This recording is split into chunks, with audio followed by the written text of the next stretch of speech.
Hello friends, this is Rama. I hope कि आपको जो भी हमने अभी तक बताया है वो सब आप समझ पा रहे होंगे।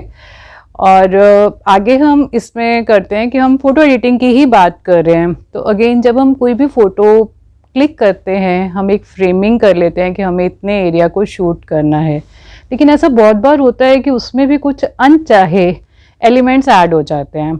अब उनको अगर मुझे हटाना हो, अगर मैंने कोई भी फ़ोटोग्राफ क्लिक की है और उसमें कुछ ऐसा ऐड हो गया, कोई ऐसी चीज़ साथ में आ गई है जो मुझे अपनी फ़ोटोग्राफ में नहीं चाहिए, तो हम इजीली उसको अपनी फ़ोटोग्राफ से रिमूव कर सकते हैं। तो आज की क्लास में हम यही सीखेंगे कि हमें ऐसे अनचाहे एलिमेंट्स को कैसे रिमूव करना है। एंड सेकेंडली, अगर वैसा ही कोई एलिमेंट है जिसे मैं रिपीट भी करना चाह रही हूँ, तो वो भी पॉसिबल है सेम टूल की हेल्प से। तो आज की क्लास में हम यही करेंगे कि हम ऐसे एलिमेंट्स को रिमूव करना चाहते हैं या रिपीट करना चाहते हैं, तो वो कैसे पॉसिबल है। तो चलिए स्टार्ट करते हैं फोटोशॉप में।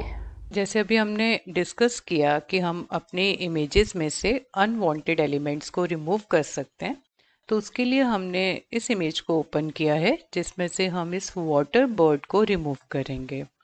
लेकिन उससे पहले हम ये देख लेते हैं कि डिजिटल इमेजेस में डेटा कैसे स्टोर होता है।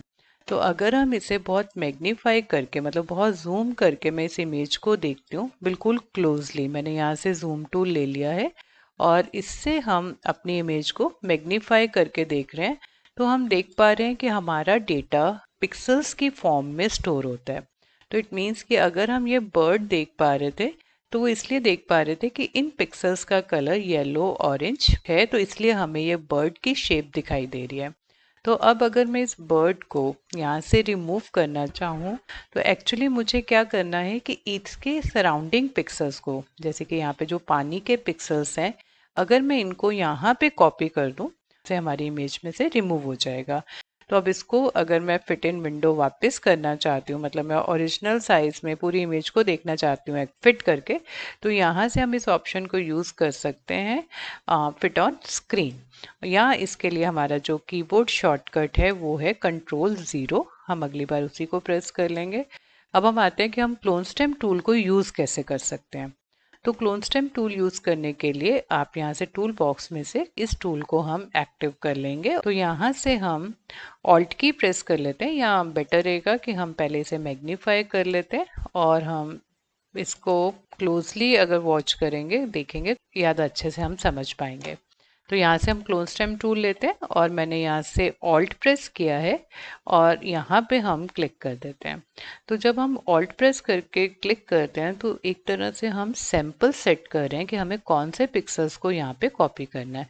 तो अब जब मैं यहाँ पे आके अपने माउस को प्रेस करके पेंट कर रही हूँ, तो सेम वो पिक्सल्स जो हमने सैंपल किए हैं वो यहाँ पे कॉपी होते जा रहे हैं।